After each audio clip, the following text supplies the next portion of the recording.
hizi pembe za ndovu ni mwanamke ndiye alifanya. Ni mwanamke ndiye alifanya. Hizi pembe za ndovu ziko hapa. Jamani, mheshimu mwanamke. Mwanamke mashuhuri Queen Elizabeth II ndiye aliyefanya mwaka 1952 hizi pembe za ndovu zikapata kutiwa hapa Mombasani. Jamani, watu wengi hawajui.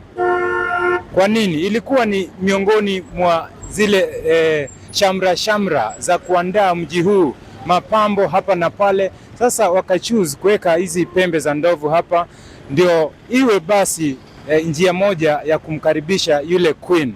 Ndio maana tunazo pembe hadi wa leo hapa, na serikali ikaja ikaiweka ikawa kama ni kivutio cha watalii hadi wa leo. Habari ndio hiyo. Hapa ni ndani ya mashua. Mimi najulikana kama Oga Osoro.